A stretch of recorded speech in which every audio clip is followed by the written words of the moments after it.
Density rho है तो पानी का डेंसिटी टू रो होगा और इनका वॉल्यूम सेम है।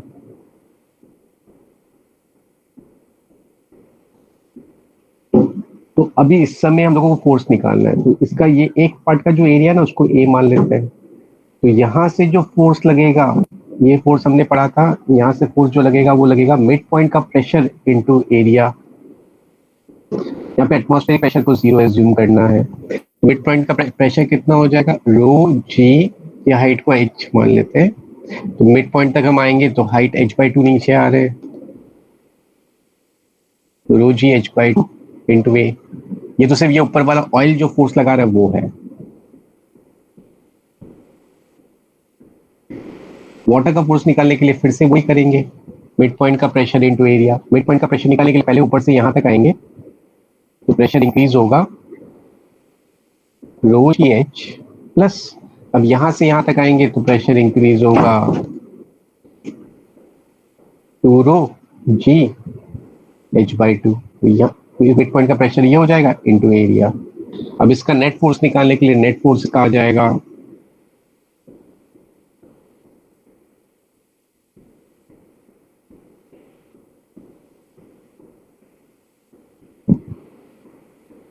Five by two rho G H into A. ये ऑयल और वाटर मिलके नेट फोर्स इतना लगा रहा है। अब इन्होंने सेकंड केस में बोला कि ऐसा एज्यूम करो कि पूरा ऑयल से ही भरा हुआ है, तो फोर्स कितना होगा। अब जब पूरा ऑयल से भरा हुआ होगा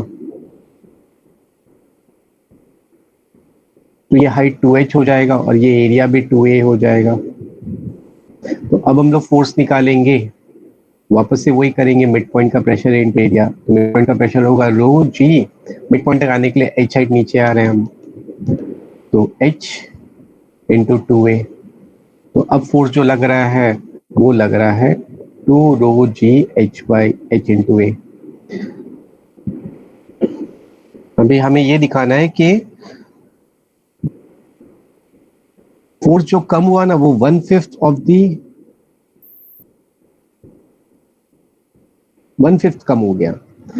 तो पहले फोर्स 5/2 था, बाद में फोर्स 2 हो गया, तो डिक्रीज कितना हुआ 5/2 माइनस 2, दैट इज 1/2।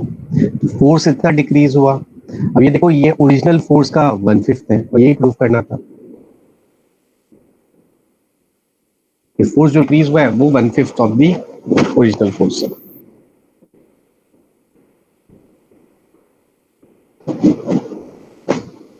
हाँ सर।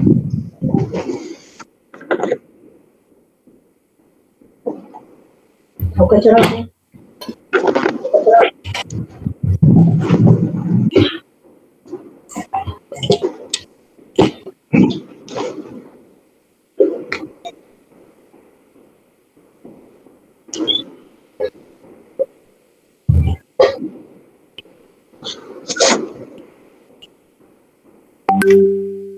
और कोई डाउट है सेक्शन ए में, फ्लूइड मैकेनिक्स?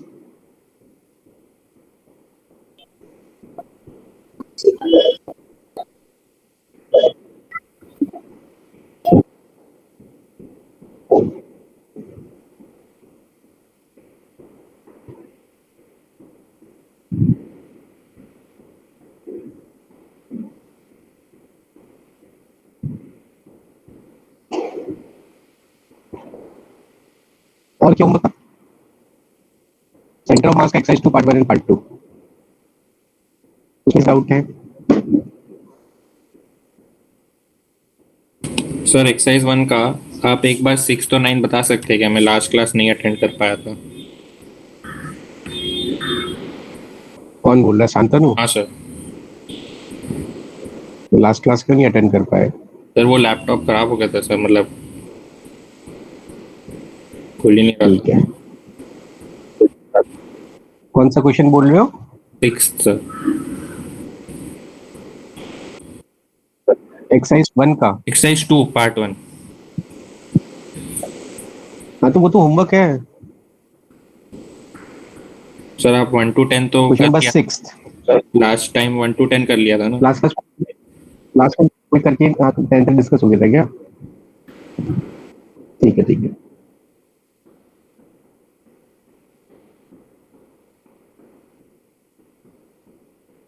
इसका एक्सलेशन पूछा है, ये रॉड है, इसका एक्सलेशन पूछा है। इसका अगर मैं एफबीडी बनाऊंगा तो इस पे एक तो एमजी फोर्स लगेगा और एक नॉर्मल रिएक्शन फोर्स लगेगा। तो इसका जो एक्सलरेशन होगा वो हो जाएगा net force by mass. Net force का मतलब होगा कि सारे फोर्सेस का वेक्टर सम। तो mg वाला फोर्स और r वाला फोर्स को हम लोग वेक्टर एडिशन करेंगे, ये नेट फोर्स बाय मास आ जाएगा। अब जब वेक्टर एडिशन करेंगे तो अपोजिट डायरेक्शन में है, तो उससे मैग्नीट्यूड लेंगे तो सब्ट्रैक्ट होगा, बट वेक्टर देखेंगे तो ऐड ही हो रहा है। आंसर ये वाला होगा वेक्टर के फॉर्म में।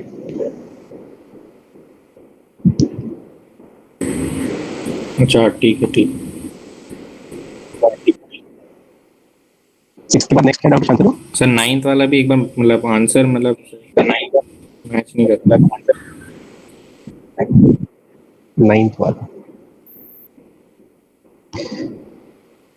स्फीयर है, रेडियस आर है, mass of large small sphere small space release तुमको किस पे प्रॉब्लम है, एक्स कोऑर्डिनेट वाई कोऑर्डिनेट?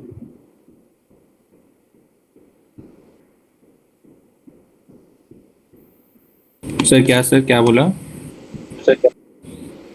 इसके 9 का जो आंसर है उसके एक्स कोऑर्डिनेट पे प्रॉब्लम है कि वाई कोऑर्डिनेट पे प्रॉब्लम है? सर जब मैं कुछ सॉल्व कर रहा था तो मेरा तो 7r/5 ऐसा कुछ आ रहा था, तो एक्स कोऑर्डिनेट में ही प्रॉब्लम है, वाई तो प्रॉब्लम नहीं है। ये जो छोटा वाला स्फीयर है, इसका सेंटर ऑफ मास कितना लेफ्ट गया?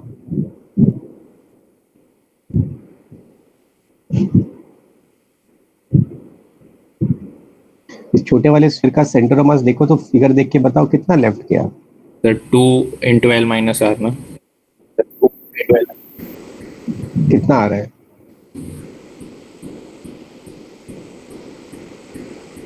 एनआर लेफ्ट गया दिख रहा है?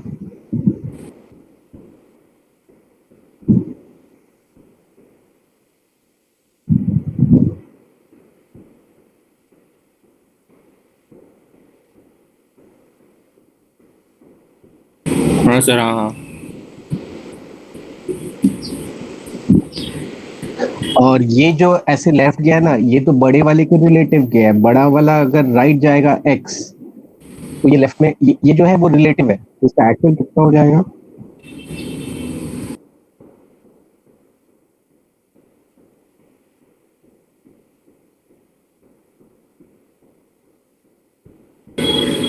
NR minus x.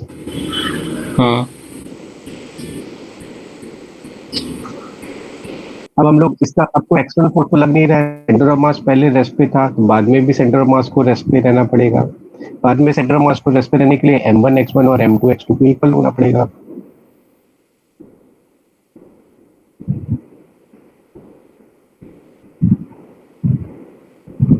यहाँ से हमारा x आ जाएगा। ये आ गया कि बड़े वाला स्फीयर कितना राइट गया। अब बड़ा वाला स्फीयर का सेंटर ऑफ मास पहले तो L पे था और इतना राइट चला गया, तो उसका जो नया कोऑर्डिनेट होगा वो L+2R होगा। हाँ सर समझ गया मेरी गलती पता चल गई। तो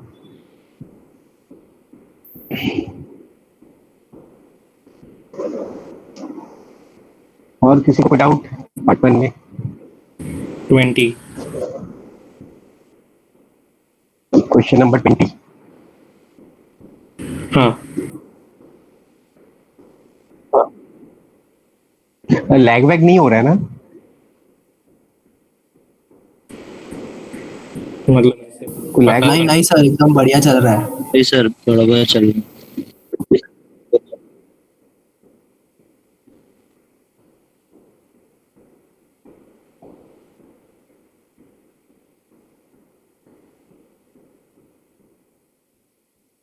एक बॉल है,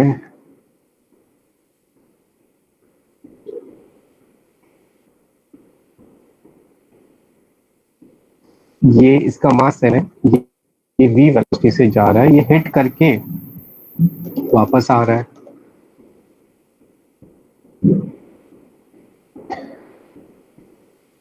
अब हिट कर रहा है वापस आएगा तो उसका स्पीड चेंज होगा, क्योंकि कोफिशिएंट ऑफ रेस्टिट्यूशन पूछा है, कोलिजन हो रहा है तो उसका स्पीड चेंज होगा, स्पीड वी डैश मान लेते हैं।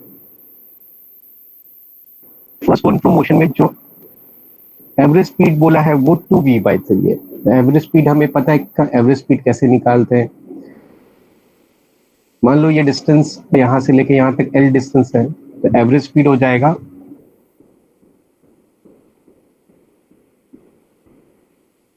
Total distance travel divide by total time taken. तो ये ऐसे जाके वापस आएगा तो इसने टोटल कितना डिस्टेंस ट्रेवल किया, 2l। इसको जाने में कितना टाइम लगा, जाने में टाइम लगा डिस्टेंस बाय स्पीड मतलब l/v, और वापस आने में कितना टाइम लगा, फिर से distance by speed l/v dash.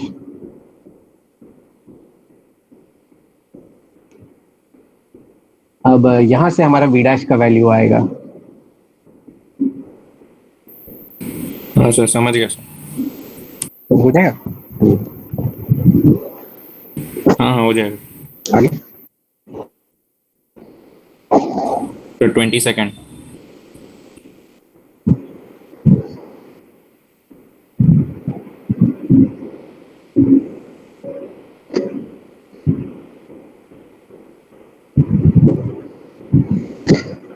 यहाँ पे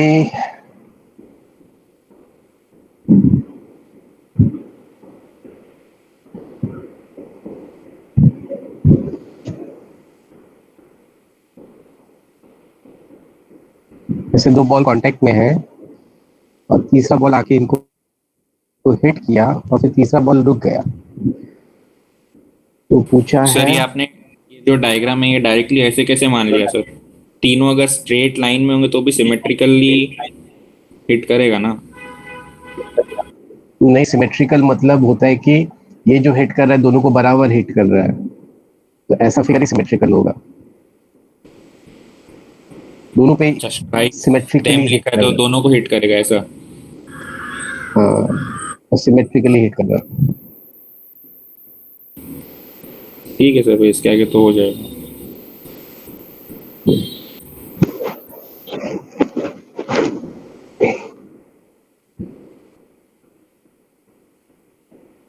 सर 28 में आंसर मेरा मैच नहीं करता। हम्म।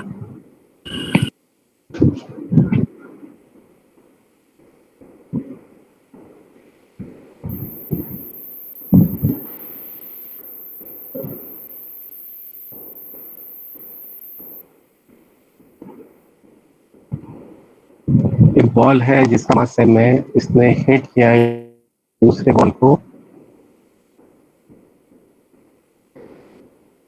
जिसका मास कैपिटल एम है, फिर रुका हुआ है।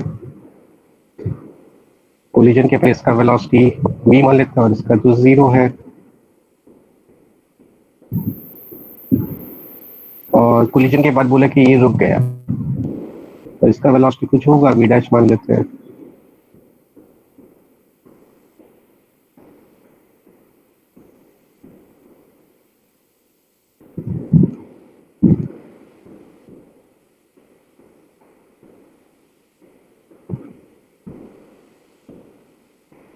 कोलिजन की वजह से 1/3 काइनेटिक एनर्जी लॉस हो गया।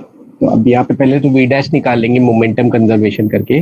मोमेंटम कंजर्वेशन करेंगे तो v डैश आ जाएगा mv/m। अब बोला कि 1/3 काइनेटिक एनर्जी लूज हो गया, तो initial kinetic energy half mv² था, बाद में काइनेटिक एनर्जी है हाफ कैपिटल M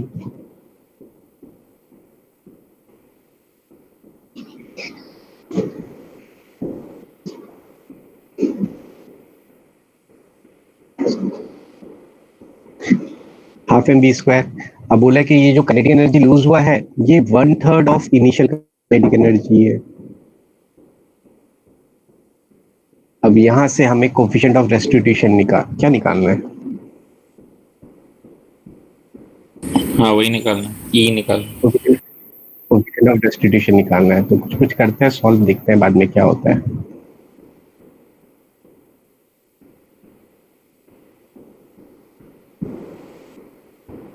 तो यहाँ से हमारा 1 minus small m by capital M is equal to 1/3 small m by capital M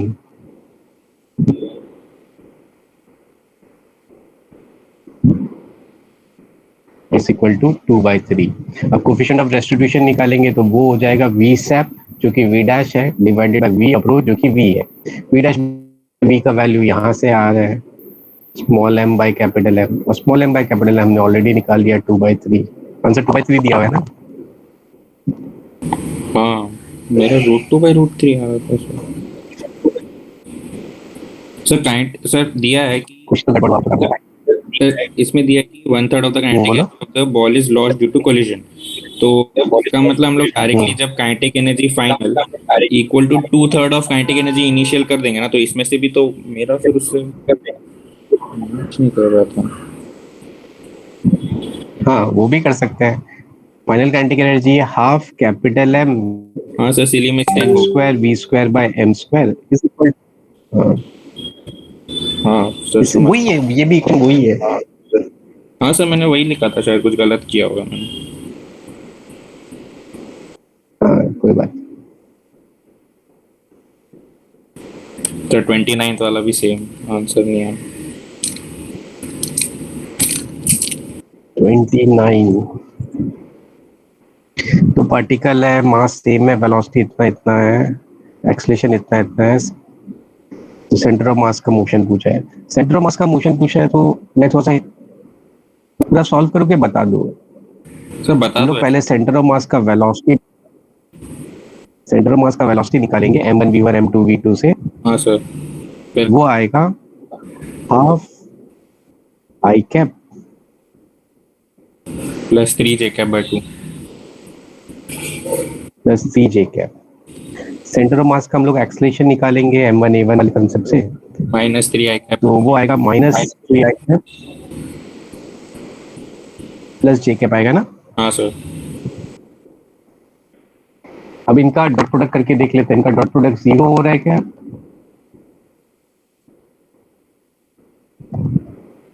नहीं ऐसे हो रहा है, डॉट प्रोडक्ट करो 0 हो रहा है। अच्छा हाँ 1/2 हाँ हो रहा है। अब ना जब भी एक्सेलरेशन कांस्टेंट होता है ना, तो मोशन या तो स्ट्रेट लाइन होता है या फिर पैराबोला होता है। स्ट्रेट लाइन तब होता है जब एक्सेलरेशन और वेलोसिटी सेम डायरेक्शन में होता है, या फिर एक्सेलरेशन और वेलोसिटी अपोजिट डायरेक्शन में होता है। बाकी सब केस में पैराबोला होता है। तो यहाँ पे पैरेलल भी नहीं है, अपोजिट भी नहीं है, तो फिर पैराबोला ही होगा मोशन।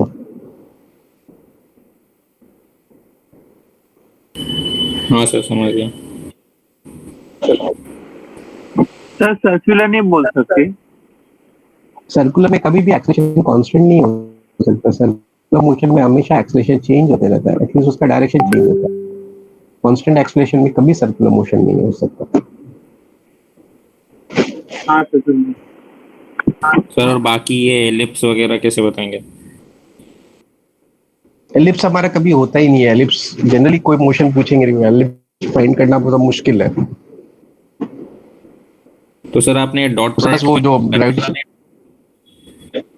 वो तो मैं सिर्फ चेक करने के लिए कि पैरेलल है क्या एंटी पैरेलल। अगर पैरेलल एंटी पैरेलल होता तो फिर स्ट्रेट लाइन होगा, और उसके अलावा बाकी तो कुछ भी हो जाए पैराबोला ही होगा। अच्छा ठीक है। यहाँ से समझ में आ गया ना, परपेंडिकुलर है। हाँ सर हाँ।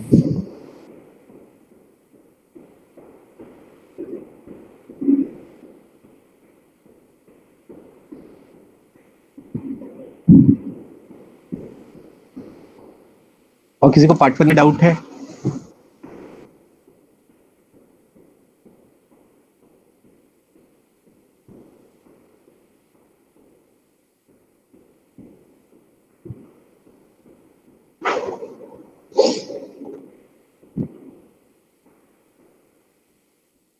ओके सर पार्ट 2 ना 10th सर। इतने दिनों में भी तुम लोगों ने होमवर्क नहीं किया मेरे ख्याल से।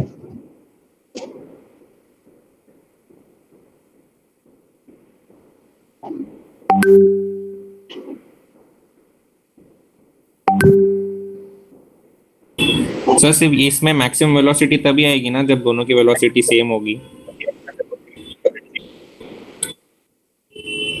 नहीं, मुझे बताना पड़ेगा पूरा। अच्छा ठीक है सर।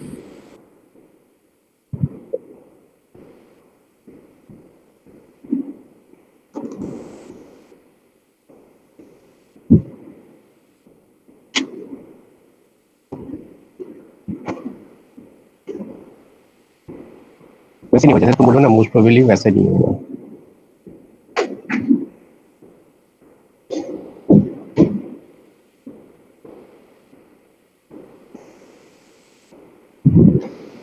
यहाँ पे भी तो जब तक ये वाला जो ब्लॉक है, छोटा वाला, ये यहाँ से यहाँ तक आएगा, बड़ा वाला ब्लॉक मूव करेगा?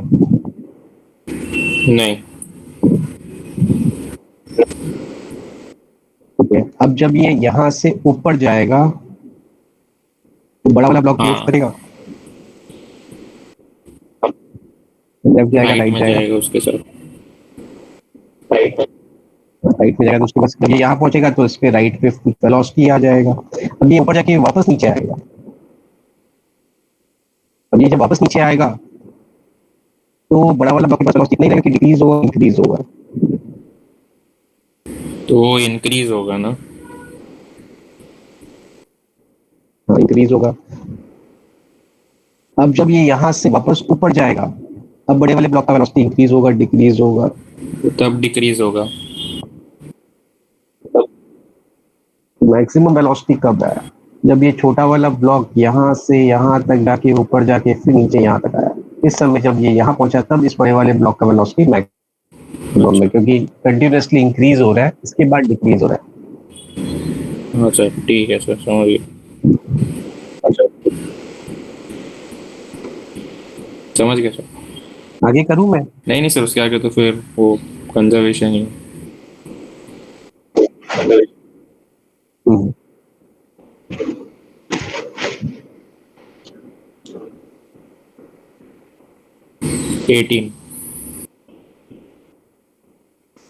हाँ, एक बार रिपीट करो। 18। 18। हाँ।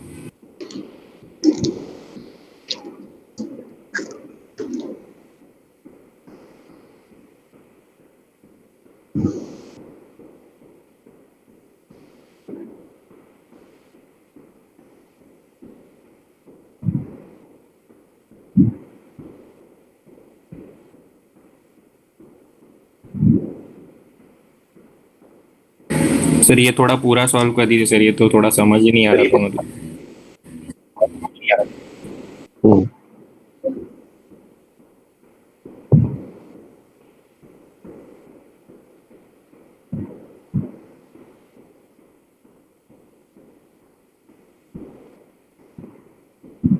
ये यहाँ से ऐसे आ रहा है कुछ वेलोसिटी से, जिन्होंने ऐसे एक्स के टर्म में दिया, चलो अपनी यही ले लेते हैं, x root g by l. तो ये आके हिट कर रहा है और इसके साथ स्टिक हो रहा है। तो ये x root g by l जो इसका वेलोसिटी है, इसको हम लोग कंपोनेंट में पहले ब्रेक कर देते हैं। इसको कंपोनेंट में ब्रेक करेंगे तो उसके कंपोनेंट्स आ जाएंगे X root G L by two और X root G L by two. ये जब आके इसको हिट करेगा, स्टिक हो जाएगा। स्टिक हो जाएगा तो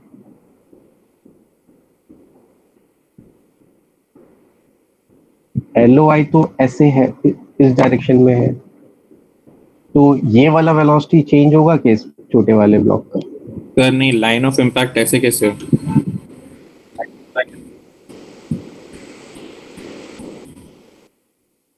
लाइन ऑफ इम्पैक्ट ऐसे कैसे? एक सेकेंड, फिर मुझे भी देख लेता हूँ मैं।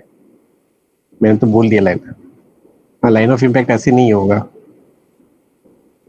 हाँ सर, वो 45 डिग्री पे होगा, मतलब 135 फ्रॉम एक्स एक्सिस। हाँ वैसे से।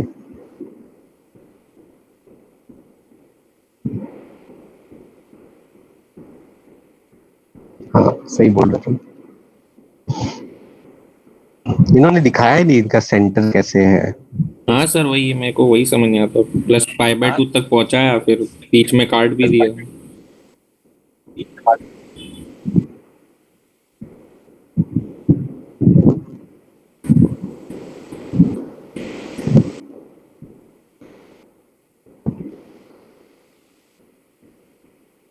ठीक है।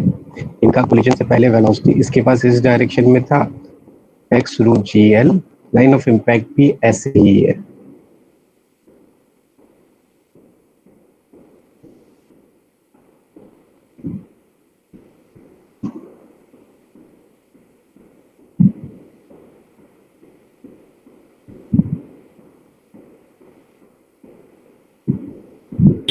सर अभी बॉटम पॉइंट पे वो लगाएंगे ना कि वेलोसिटी उसको π/2 तक पहुंचने के लिए मिली है, तो -mgl इज इक्वल टू ऐसा। इनको तो लगा देंगे हम।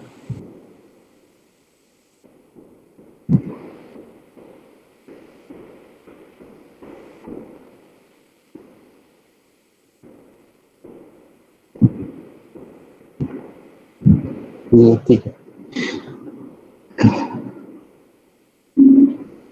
हाँ, कोलिजन के बाद इन दोनों के पास, कोलिजन के बाद ये चिपक जाएंगे तो इनका मास 3m हो जाएगा।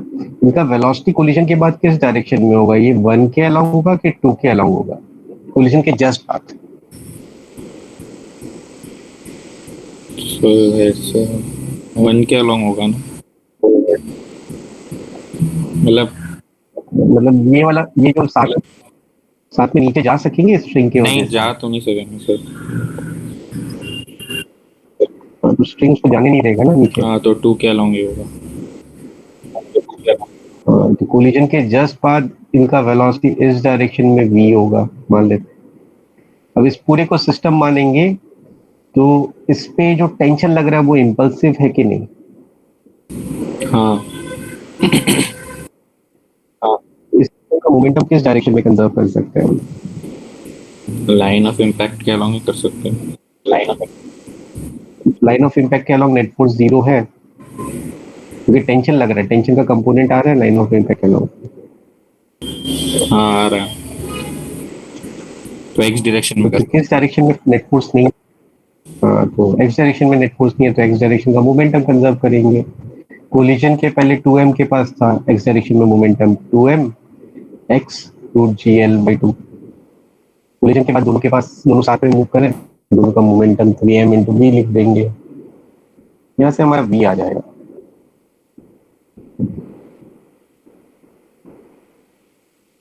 अब ये v की वजह से ये 90 डिग्री ऊपर तक जा रहा है, तो पता है ना 90 डिग्री ऊपर तक जा रहा है तो ये v को रूट 2 gh के इक्वल होना पड़ेगा। हाँ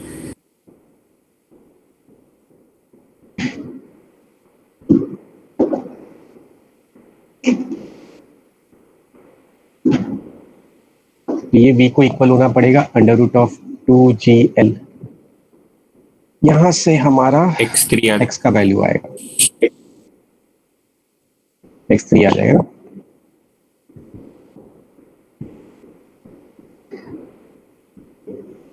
अब ये जो इसके पास वेलोसिटी है अंडर रूट 2gl, इसके वजह से ये, अब मैं इसको अलग फिगर में करता हूँ। ये 3m है, इसका वेलोसिटी है under root of 2gl।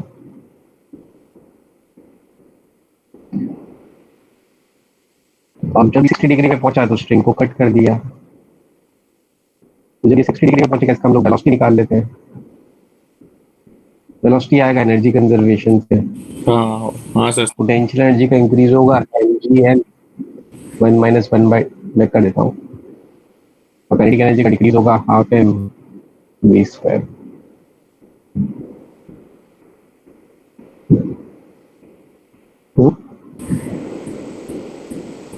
Sorry, kinetic energy का डिक्रीज होगा half m v square minus half m सब जगह 3m है, वो कैंसिल हो जाएगा। मैंने एक्चुअली m लिया पर कोई फर्क नहीं पड़ेगा, सब जगह 3m आएगा तो वो कैंसिल ही हो जाएगा।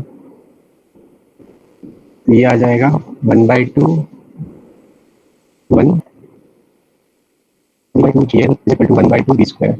v इज इक्वल टू, कुछ तो गड़बड़ हुआ है सर पहले तो अच्छा यहाँ पे।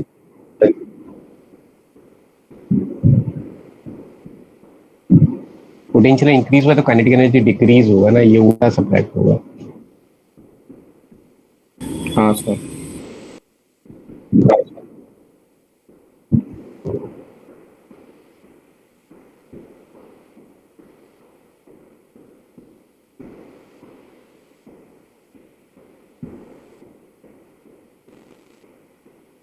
रूट जी एल आ जाएगा। हाँ, तो उसके पास यहाँ पे वेलोसिटी रूट जी एल हो जाएगा।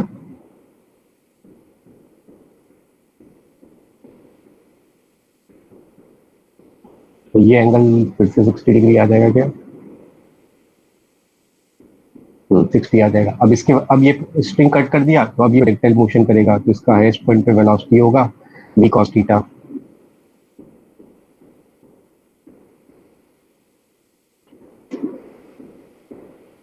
तो रूट जी एल बाई 2 आ जाएगा। ये हमारा y आ गया, तो हमारा y2 आ गया, और हमारा x आया कितना 3। x प्लस वाई कितना हो जाएगा 5। आंसर 5 दिया हुआ है क्या? हाँ सर सही है।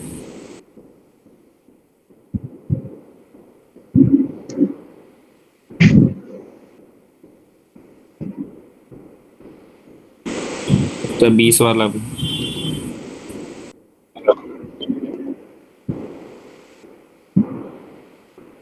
20। हाँ सर।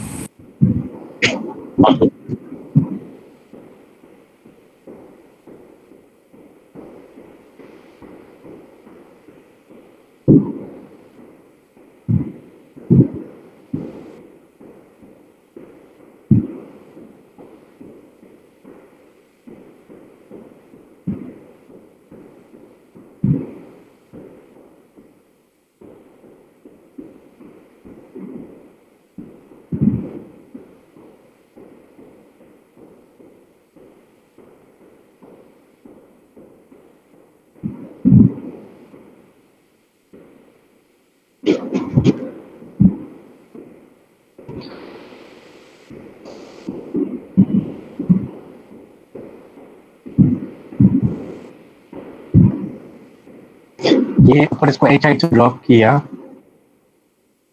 तो उसका वेलोसिटी डाउनवर्ड डायरेक्शन में अंडर रूट 2 जी एच हो जाएगा, हिट करने के जस्ट पहले।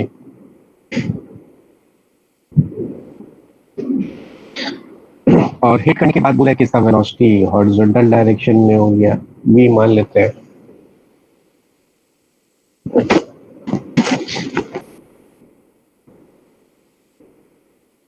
और क्वेश्चन है,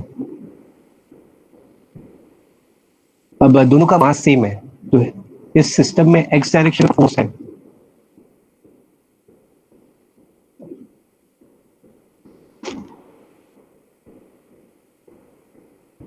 इस पूरे सिस्टम में x डायरेक्शन में कोई फोर्स लगा एक्सटर्नल।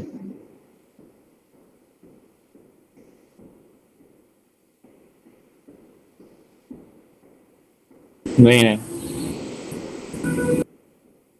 तो x डायरेक्शन में मोमेंटम कंजर्व करेंगे, तो कोलिजन के जस्ट बाद इसका इस डायरेक्शन में वेलोसिटी कितना होगा?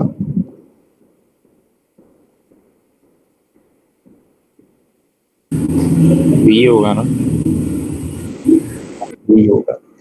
अब क्योंकि इलास्टिक कोलिजन है, तो हम लोग वो ई वाला कंसेप्ट लगा सकते हैं कि वी सैप और वी अप्रोच इक्वल होगा।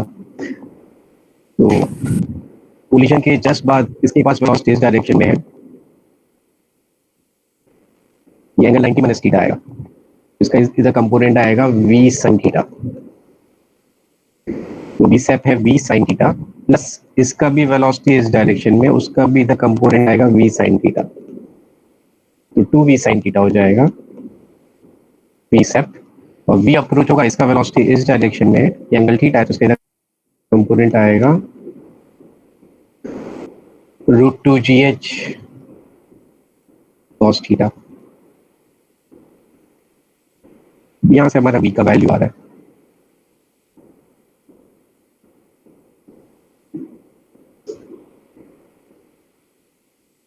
ये समझ में हाँ आया? हाँ।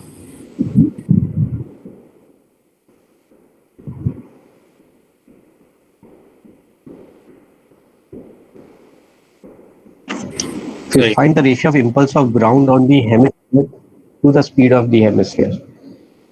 अब हम लोग इम्पल्स जब निकालेंगे, तो इम्पल्स जो ग्राउंड इस पे लगा रहा है, उसको इम्पल्स मोमेंटम थ्योरम से निकाल लेंगे, तो इम्पल्स हो जाएगा इस पूरे सिस्टम का चेंज मोमेंटम। वाई डायरेक्शन में देखेंगे, वाई डायरेक्शन में बाद में कोई मोमेंटम है नहीं, इनिशियली इसके पास मोमेंटम है m इंटू वी, तो चेंज इन मोमेंटम इतना ही होगा। अब इसका रेशियो पूछा है, इसमें थीटा नहीं दिया हुआ है। हाँ sir.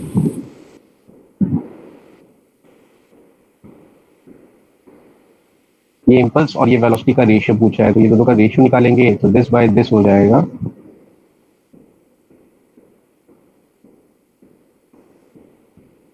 m2 tan theta. Answer क्या दिया हुआ है? एक सेकंड सर, एक सेकंड।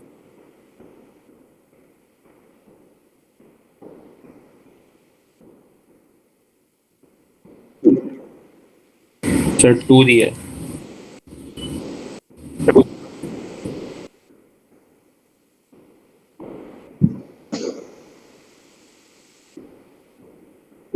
पूरे का सिस्टम आ रहा था इम्पल्स।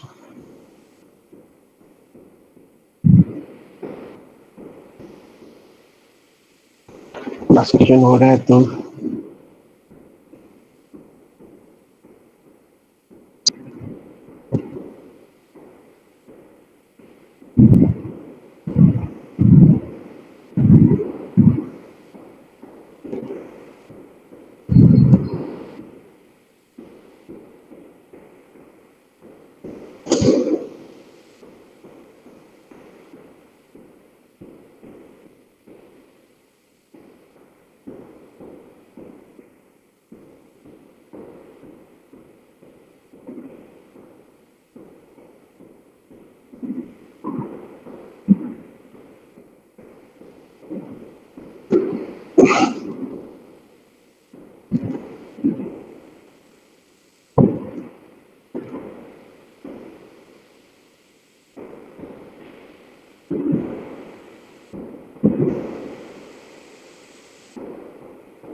तो हमने मोमेंटम कंजर्वेशन लगा सकते हैं ना, वो नहीं लगाया ना अभी। लगा दिया ना, लगाया ना, अच्छा तभी तो हाँ। दोनों वेलोसिटी। तो सर फिर उससे अगर वेलोसिटी आए तो हम लोग पहले वाले क्वेश्चन डाल के ही निकल सकते हैं tan थीटा का वैल्यू। क्या? वी अपना वी आ गया ना सर हम लोग का। अच्छा नहीं, वो तो उसी टर्म में है। हाँ, वी वो v step equal to v approach करके आया। हाँ सॉरी सॉरी।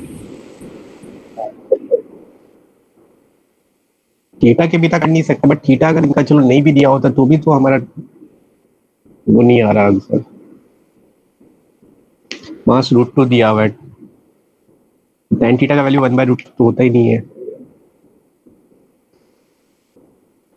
थीटा मान लो हम लोग को एज्यूम भी कर ले तो अच्छा वैल्यू तो भी तो नहीं आ रहा है।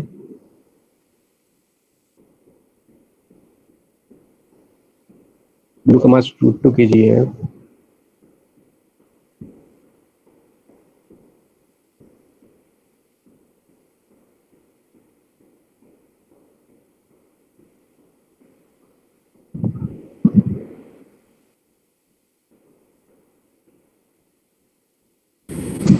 मतलब हम लोगों ने √2 GHB तो सर एनर्जी कंजर्वेशन से आया, तो वो भी हमने लगा दिया इसमें तो।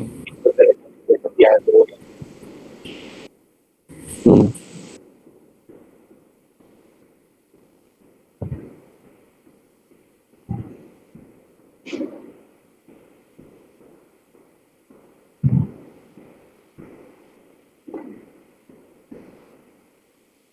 बिना थीटा के नहीं कर सकते क्वेश्चन, थीटा देना होना चाहिए, दिया होना चाहिए इनका। हाँ सर लग तो रहा है।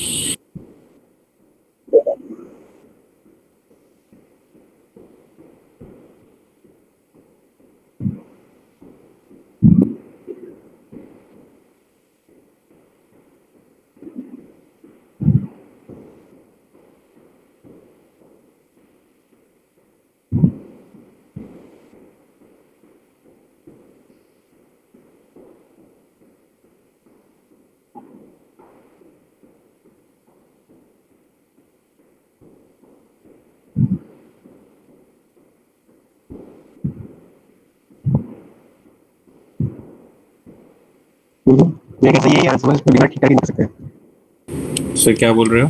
कट रही थी आवाज। बिना थीटा नहीं हो पाएगा अच्छा इक्वेशन। ठीक है सर।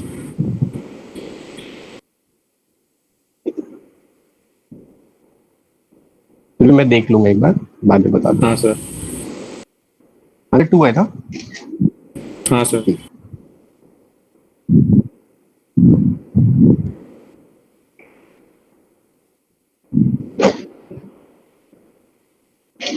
वो 2 मिनट वेट करना।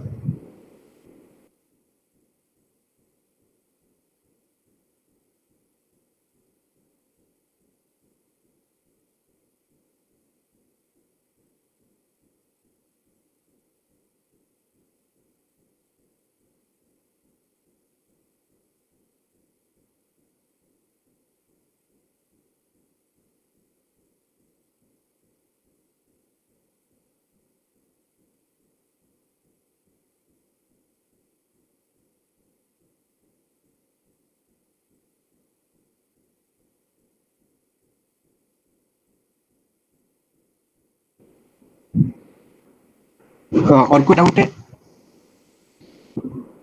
सर 27th वाला भी एक थोड़ा है।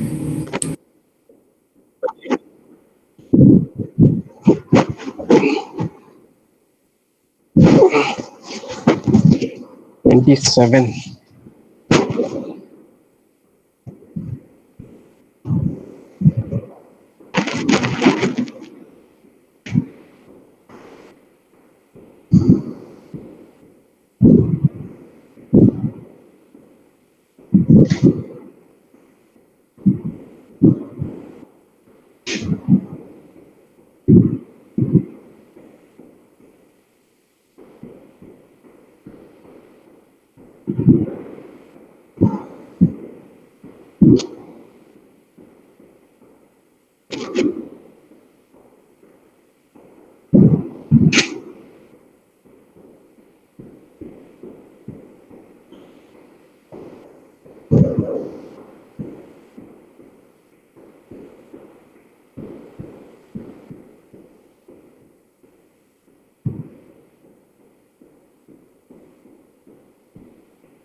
फोर्स निकालना है ताकि कांस्टेंट वेलोसिटी से मूव कराना है। स्टिक हो रहा है।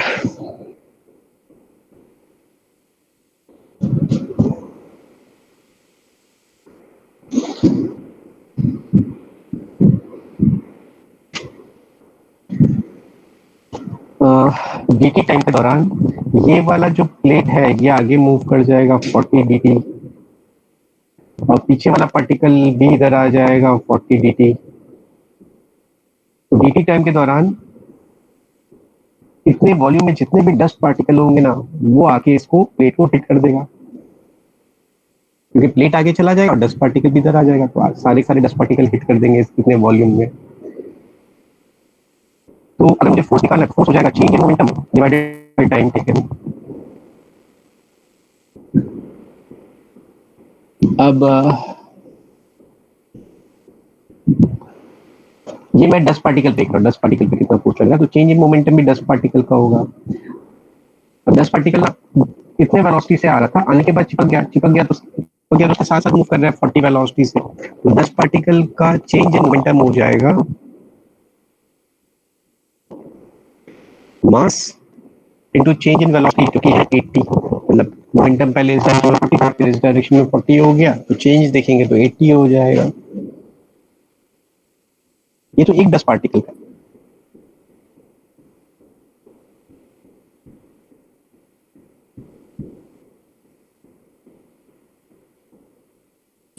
एरिया कर देंगे ना। एरिया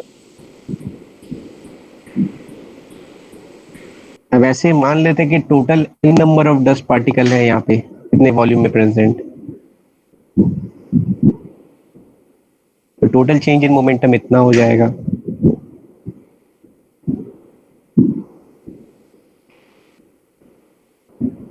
ये चेंज इन मोमेंटम आ गया और टाइम है dt।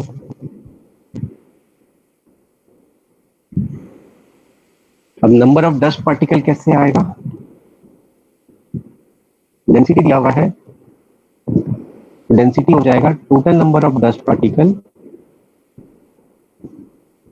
इनटू एक डस्ट पार्टिकल का मास डिवाइडेड बाय वॉल्यूम, मतलब ये वॉल्यूम कितना हो जाएगा, area into 80 T dt।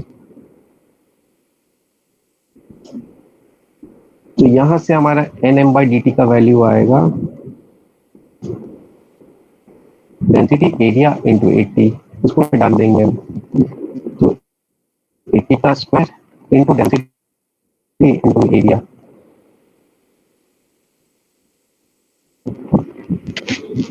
Density है 10⁻³ 80 का स्क्वायर हो जाएगा 64 इंटू 10⁻², और एरिया दिया हुआ है 10।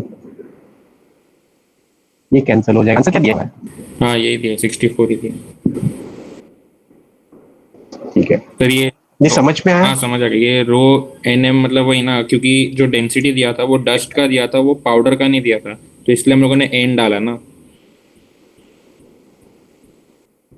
क्या बोला? मतलब इसने जो रो दिया था तो डस्ट का दिया था डेंसिटी।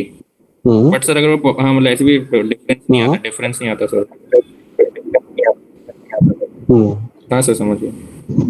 इसको ना हम लोग सिंपल सिंपल वे में वैसे भी सोच सकते हैं, क्योंकि फ्लूइड मैकेनिक्स में अभी तक हमने पढ़ा नहीं, शायद से अभी पढ़ेंगे फ्लूइड मैकेनिक्स में आगे, कि जब फ्लूइड आगे मूव करता है ना, v वेलोसिटी से हिट करता है, तो वो फोर्स लगाता है रो ए वी स्क्वायर। यहाँ पे भी मेरा वही आया, ये रो ए वी स्क्वायर, ये देखो रो ए वी स्क्वायर, बट बस v को v रिलेटिव लेना है हमें। अच्छा ठीक है sir. V relative of dust ना सर, इससे डायरेक्टली भी कर सकते मतलब हैं, with liquid. v relative of dust. हाँ मतलब लिक्विड ना। हम्म ठीक है सर। हम्म।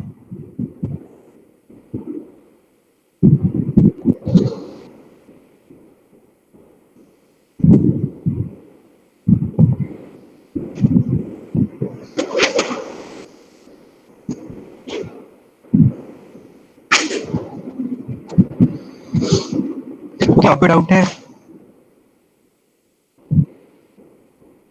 नहीं।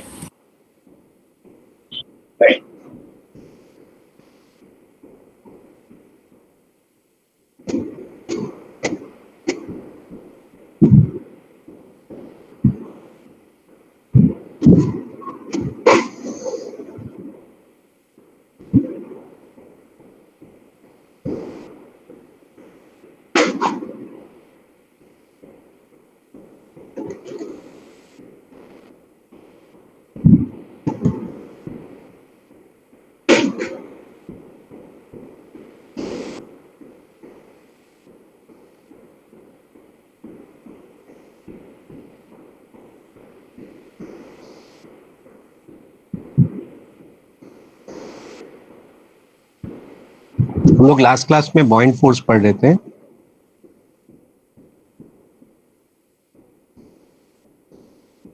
तो बॉइंट फोर्स के बारे में हमने कुछ कुछ चीजें समझे थे, अगर तुम लोगों को याद है तो।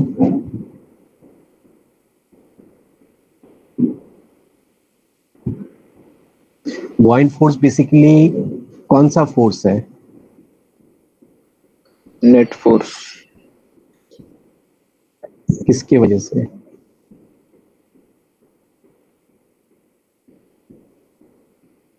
Pressure of liquid. हाँ वेरी, नहीं प्रेशर ऑफ लिक्विड, हमने ये क्वेश्चन भी किया था कि ऐसे आधा अंदर है आधा बाहर है, तो सिर्फ लिक्विड का प्रेशर की वजह से कि पूरा प्रेशर की वजह से? पूरा सर।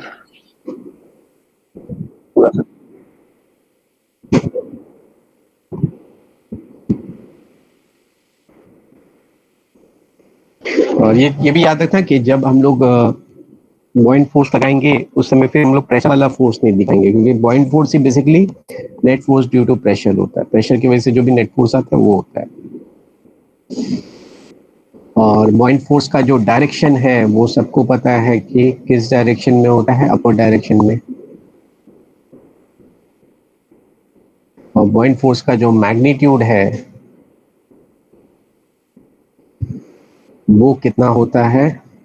वो होता है, अभी हमने पीछे डिराइव किया था, वेट ऑफ लिक्विड डिस्प्लेस्ड के इक्वल, या फिर रो लिक्विड का वी ऑब्जेक्ट का इंटू जी। वी जो ऑब्जेक्ट का है वो वाला वॉल्यूम ले रहा है जितना वो अंदर है।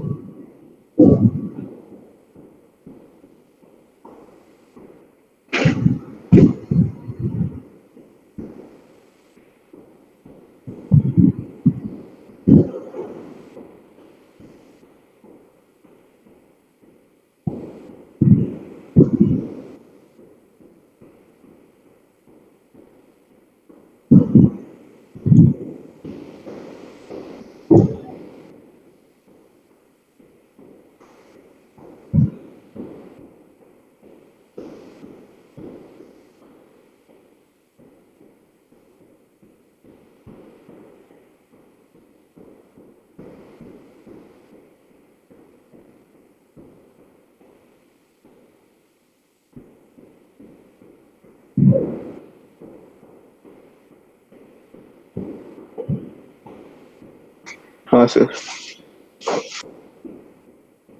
हो गया? किसी को कोई डाउट है?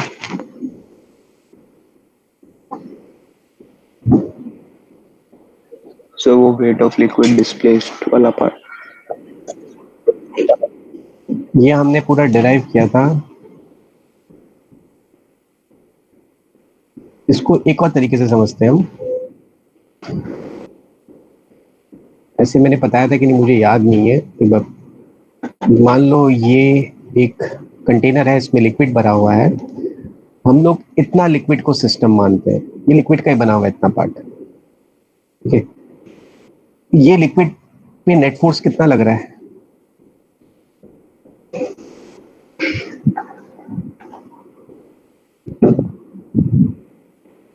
ये लिक्विड पे नेट फोर्स कितना लग रहा है?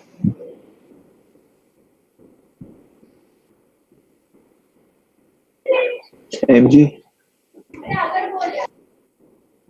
नेट फोर्स, ये लिक्विड कहीं ऊपर नीचे राइट लेफ्ट कहीं जा रहा है क्या? नहीं सर, नहीं लग रहा है। यहीं पे रुका हुआ है, तो नेट फोर्स कितना होगा?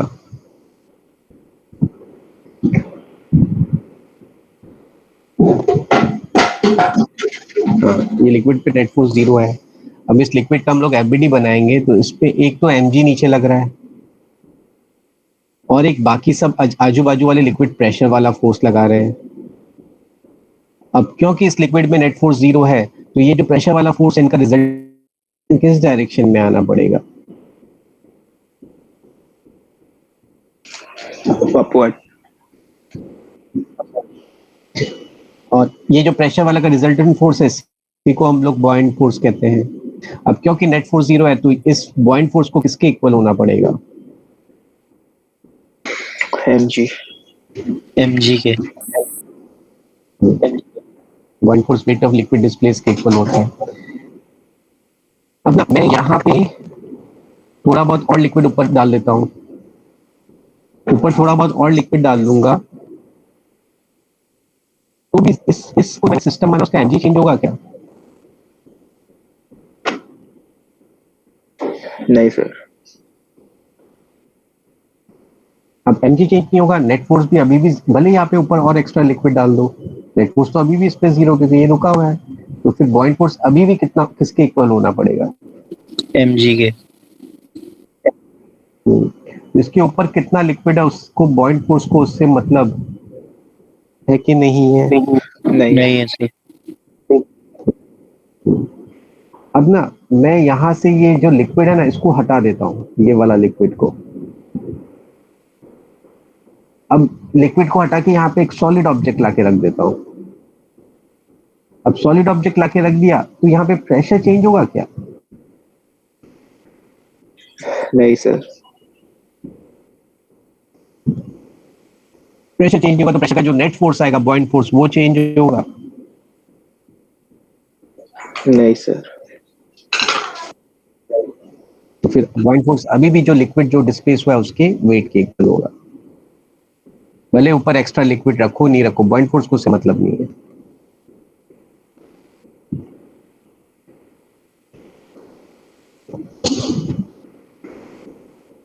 हाँ सर।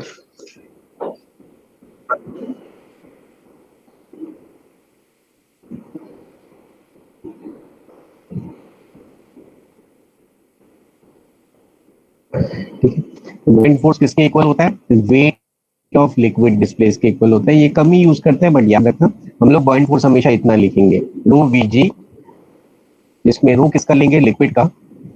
वी का लेंगे ऑब्जेक्ट का वॉल्यूम जितना सबमर्ज्ड है, और जी लेंगे। ठीक है, वी याद रखना, ऑब्जेक्ट का वॉल्यूम जो सबमर्ज्ड है वो वाला लेंगे, पूरा वॉल्यूम नहीं लेंगे। डेंसिटी लिक्विड का लेंगे। किसी को कोई डाउट है? नहीं सर।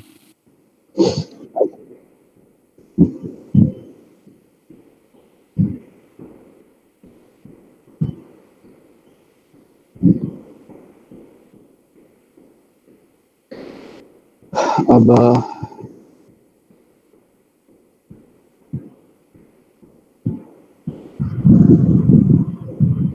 और क्या पढ़ना है?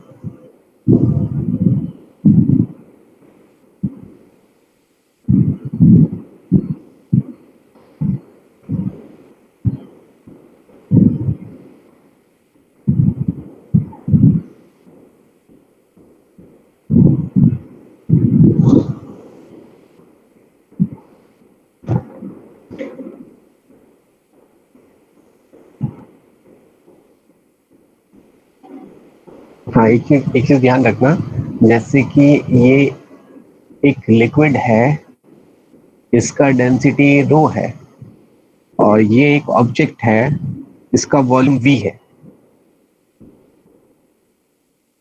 तो ये ऑब्जेक्ट को जब लिक्विड में हम रखेंगे ना, तो लिक्विड इसके ऊपर बॉइंट फोर्स कितना लगाएगा? Rho into volume submerge into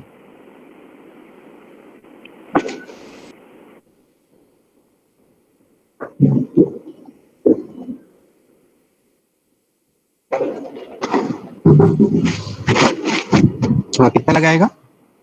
rho into volume submerge into जी। तो इस ऑब्जेक्ट का मैं अलग अलग वॉल्यूम को सबमर्ज करूंगा तो बॉइंट फोर्स सेम लगेगा क्या अलग अलग लगेगा? अलग अलग। तो बॉइंट फोर्स एक कांस्टेंट फोर्स है कि वेरी कर सकता है? वेरी कर सकते हैं। बॉइंट फोर्स याद रखना वेरी करता है, बट हम एक ही बोल सकते हैं मैक्सिमम कितना पॉइंट फोर्स लग सकता है इस ऑब्जेक्ट पे? मैक्सिमम कितना पॉइंट फोर्स लगेगा? रो इंटू वी इंटू जी।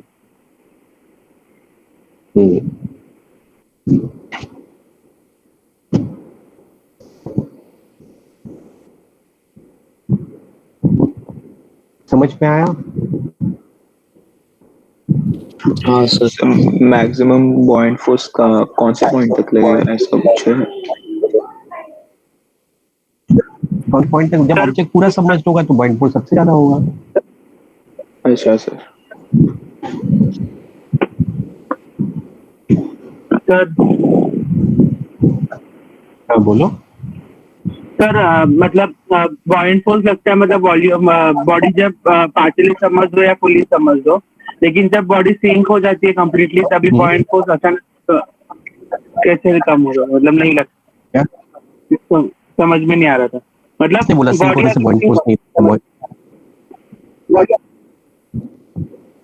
हाँ? सिंक हो जाती है बॉडी तो फिर बॉइंट फोर्स मतलब अचानक से मतलब जीरो कैसे हो सकता है, वो समझ में नहीं आ रहा है। किसने बोला जीरो हो जाता है? जीरो नहीं होता है, जीरो नहीं होता है। अच्छा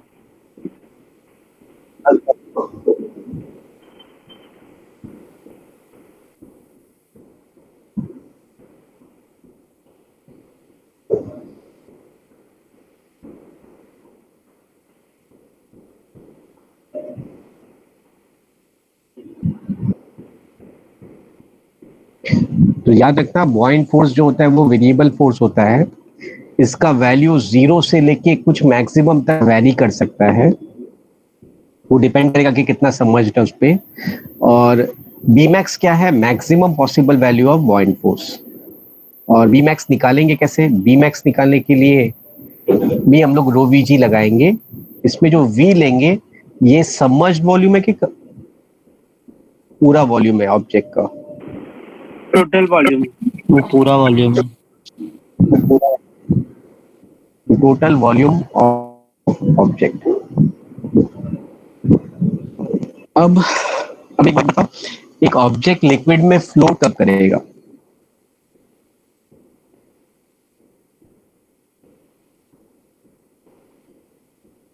जब उसका अपेरेंट वेट जीरो हो।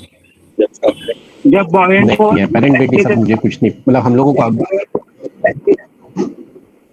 क्या जब बॉयंट फोर्स जो लग रहा है बॉडी पे वो mg से थोड़ा ज्यादा होगा तभी फ्लोट कर पाएगा। इक्वल होगा। इक्वल है थोड़ा ज्यादा। ये गलत है। नहीं, ऑब्जेक्ट फ्लोट कब करेगा? डेंसिटी तो मैं क्वेश्चन देता हूँ। नहीं, ये एक लिक्विड है, इसका डेंसिटी रो है, ये एक ऑब्जेक्ट है, इसका मास m है। अब बताओ ये ऑब्जेक्ट इस लिक्विड में फ्लोट करेगा कि नहीं, इसका वॉल्यूम भी है। ऑब्जेक्ट का डेंसिटी कम होना चाहिए लिक्विड की डेंसिटी से, तभी फ्लोट करेगा। डेंसिटी पता, मुझे डेंसिटी पता, मुझे सिर्फ ये सब चीजें पता है।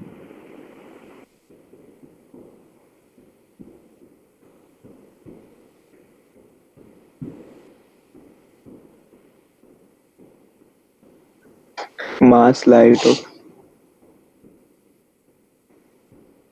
लाइट होनी है, कुछ ऐसा टेक्निकल चीज बताओ ना कि हाँ ऐसा है तो ऑब्जेक्ट फ्लोट करेगा।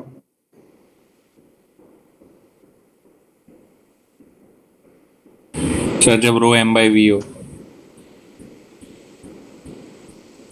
नहीं नहीं, हाँ ये सही बोला, बट ऐसे नहीं, दूसरे तरीके से बता।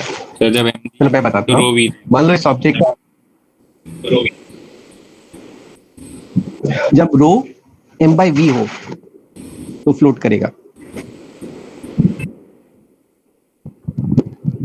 हाँ सर वही बोला ना मैंने।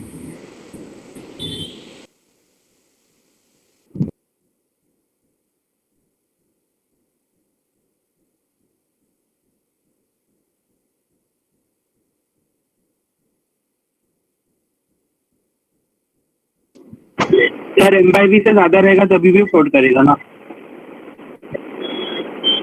तभी भी फ्लोट करेगा क्योंकि लिक्विड ज्यादा डेंसर है तो फ्लोट करेगा। तो ऐसे याद रखना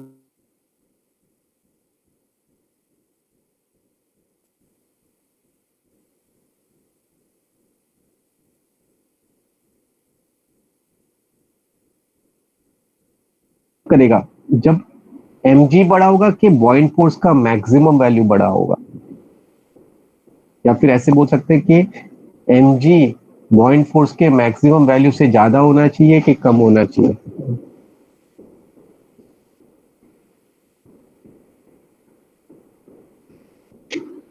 कम होना चाहिए। ऑब्जेक्ट फ्लोट कब होगा, जब mg बॉइंट फोर्स के मैक्सिमम वैल्यू से कम है।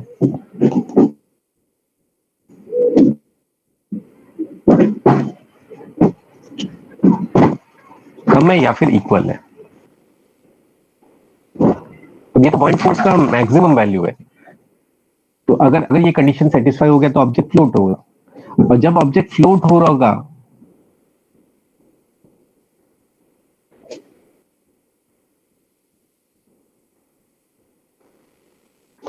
उस समय जो mg लग रहा होगा और जो बॉइंट फोर्स लग रहा होगा, इनमें से कौन बड़ा होगा कौन छोटा होगा, क्या होगा दोनों का रिलेशन।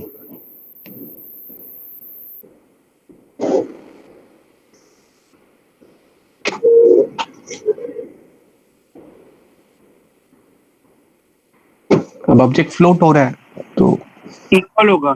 इस समय mg लग रहा है, बॉइंट लग रहा है, हाँ ये दोनों क्या होंगे, इक्वल होंगे। क्योंकि ऑब्जेक्ट फ्लोट कर रहा है तो उसमें नेट फोर्स 0 होना चाहिए, नेट फोर्स 0 होने के लिए mg और बॉइंट को इक्वल होना पड़ेगा।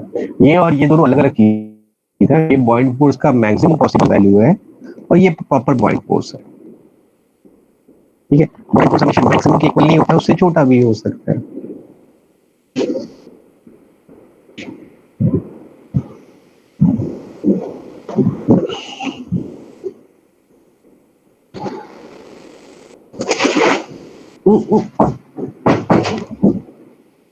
एक बार देख लो, समझ लो, किसी को कोई डाउट है तो पूछ लो।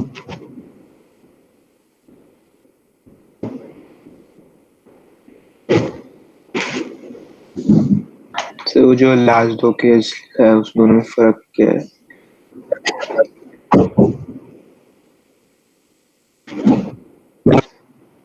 कि बॉइंट फोर्स, ये जो लिक्विड ऑब्जेक्ट पे बॉइंट फोर्स लगाएगा वो हम डायरेक्टली नहीं बोल सकते हैं, वो वेरी करता है, वो डिपेंड करता है कि ऑब्जेक्ट कितना अंदर सबमर्ज्ड है। ऑब्जेक्ट का अलग अलग को सबमर्ज करेंगे ना तो बॉइंट फोर्स अलग अलग लगेगा। बॉइंट फोर्स ऐसे कोई फिक्स वैल्यू नहीं होता है, हाँ ये लिक्विड इस ऑब्जेक्ट पे इतना बॉइंट फोर्स हमेशा लगाएगा। ऑब्जेक्ट का अलग अलग वॉल्यूम सबमर्ज करोगे तो बॉइंट फोर्स अलग अलग लगेगा। तो एक तरह से वेरिएबल फोर्स है, कौन वैल्यू नहीं है, बिना सोचे समझे नहीं बोल सकते कि बॉइंट फोर्स नो भी चीज लग रहा है। बॉइंट फोर्स वेरिएबल फोर्स है, वो अपना वैल्यू को 0 से लेके कुछ मैक्सिमम वैल्यू तक वेरी कराता है। मैक्सिमम वैल्यू कितना होता है, वो रो वी जी होता है, उसमें ऑब्जेक्ट का पूरा वॉल्यूम होता है। 0 से लेके मैक्सिमम तक वेरी करा सकता है। अब ये ऑब्जेक्ट को अगर मैं लिक्विड में रखूंगा तो इस ऑब्जेक्ट पे एक तो mg फोर्स डाउनवर्ड लगेगा जो इसको नीचे लेके जाना चाहता है, सिंक करवाना चाहता है, और एक पॉइंट फोर्स ऊपर की तरफ लगेगा जो इसको सिंक कराने से बचा रहा है। अब ये जो ऊपर की तरफ फोर्स लग रहा है ये तो वेरिएबल है, क्योंकि अलग अलग वॉल्यूम को समझ करोगे तो ये फोर्स अलग अलग होगा।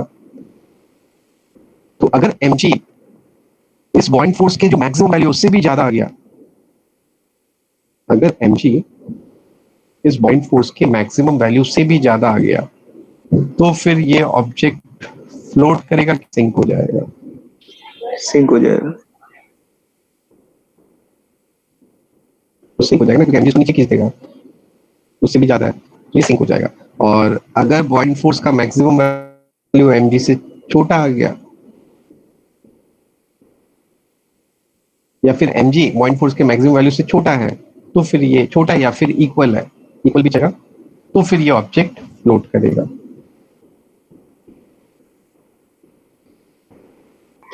अब अगर ये दोनों इक्वल है, mg बॉइंट फोर्स के मैक्सिमम वैल्यू के इक्वल है, तो ये कैसे फ्लोट करेगा? आधा अंदर आधा बाहर कि पूरा अंदर होगा? पूरा अंदर होकर के फ्लोट करेगा। फुली समझ लो। हाँ, और अगर mg बॉइंट फोर्स के मैक्सिमम वैल्यू से छोटा है तो अब ये कैसे फ्लोट करेगा? पार्शियली समझ। आधा अंदर आधा बाहर कि पूरा अंदर? तो पार्शियली Partially समझ होगा। तो फिर और फिर पार्शियली समझ होगा। पार्शियली समझ होगा तो बॉइंट फोर्स पूरा मैक्स नहीं लगेगा, कुछ और लगेगा। पार्शियली समझ है तो बॉइंट फोर्स कुछ और लग रहा है, और mg तो है ही। और फिर अगर ये फ्लोट कर रहा है तो mg बॉइंट फोर्स को क्या होना पड़ेगा? इक्वल होना पड़ेगा।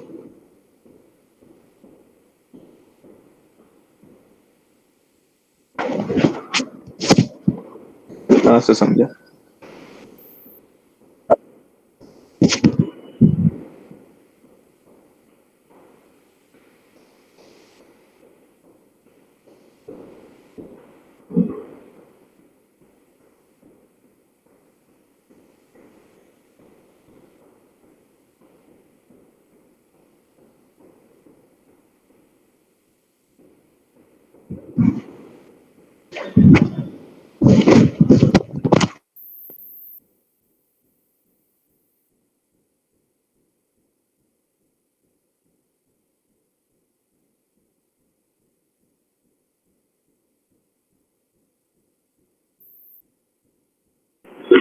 सर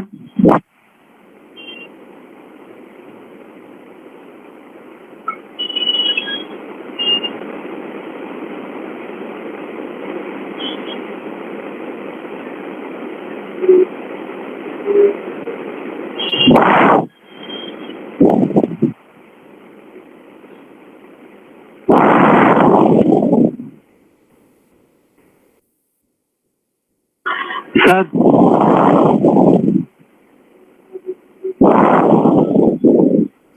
सर आप म्यूट पे हैं।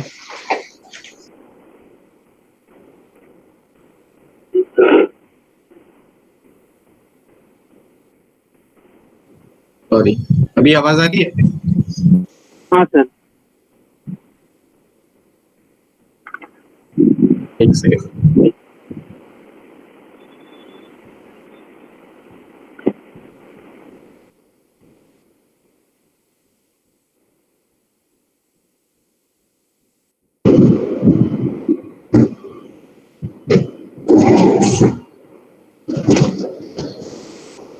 हाँ, ये ऑब्जेक्ट है, इसका डेंसिटी 1000 है। हेलो, हाँ सर, कुछ पूछना था सर। वो बॉइंट फोर्स 0 का भी होगा, उसका कुछ एग्जाम्पल है क्या? नहीं, वो जनरली 0 होगा। ऑब्जेक्ट बाहर है तो फिर बॉइंट फोर्स होगा और कुछ नहीं, जनरली 0 नहीं होगा। हाँ ठीक है सर। फिर एक ऑब्जेक्ट है, इसका डेंसिटी है 600 kg पर metre square, metre cube.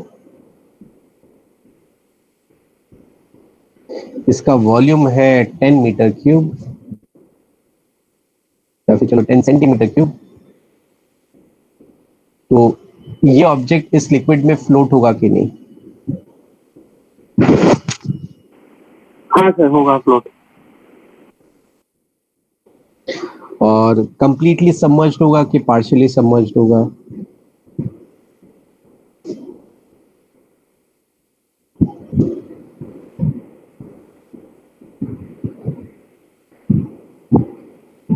Fully submerged होगा कि पार्शियली सबमर्ज्ड होगा?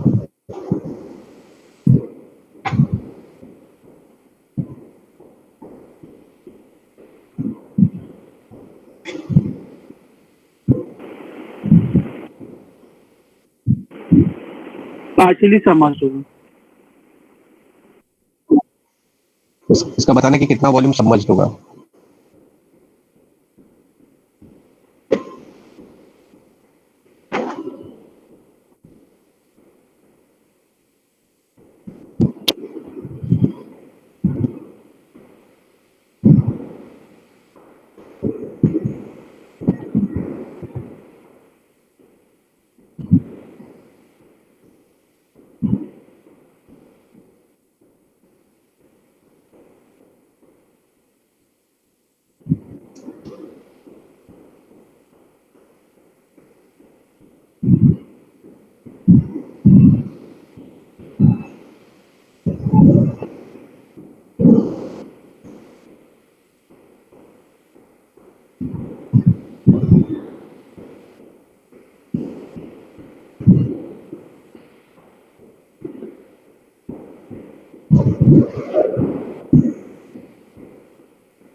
इस ऑब्जेक्ट का कितना वॉल्यूम सबमर्ज्ड होगा?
वो आवाज आई कि नहीं? बहुत सिंपल क्वेश्चन है। Centimetre cube. क्या निकालना है सर इसका? इस ऑब्जेक्ट का कितना वॉल्यूम सबमर्ज्ड होगा? सर वो वॉल्यूम 10 सेंटीमीटर क्यूब है ना, ऑब्जेक्ट का volume. 6 into 10 to the power minus sir 6. Answer हाँ तो 6 आ जाएगा फिर।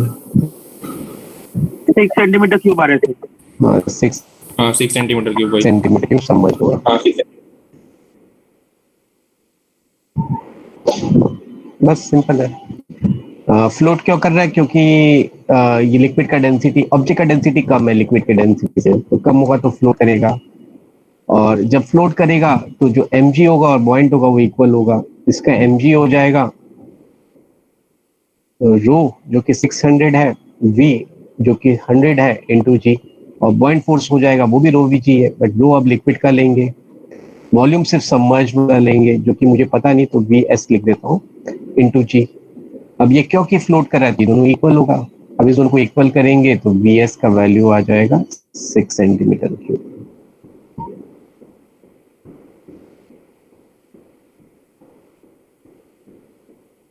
हो गया? ये आप लोगों का नेक्स्ट क्लास के लिए होमवर्क है। इसके अलावा कुछ और होमवर्क करना है? कितना सफिशिएंट है? COM part 3 sir. Centre of mass exercise 2 part 3। अरे पार्ट 1 पार्ट 2 इतना बड़ा गैप में कोई सिर्फ एक जन शांतनु ने करके लाया और कोई करके नहीं लाया। चलो ठीक है, होमवर्क करो। अगर तुम शीट नहीं सॉल्व करोगे तो कोई मतलब ही नहीं है क्लासेस अटेंड करने का, क्योंकि वो प्रैक्टिस से ही कंसेप्ट्स क्लियर होते हैं। भले पूरा मत करो बट कुछ तो करो। जितना हो पाता है। चलो ओके बाय। Sir bye. मेरे को एक दो डाउट्स थे सर, पूछूं क्या? क्या अभी आपकी क्लास है? हाँ आपकी क्लास नहीं क्लास तो नहीं है लेकिन मुझे काम है एक। नहीं मुझे काम है, तो अगर छोटा मोटा डाउट है तो पूछ लो, नहीं सर, नेक्स्ट टाइम पूछ लेना। 3-4 क्वेश्चन है सर।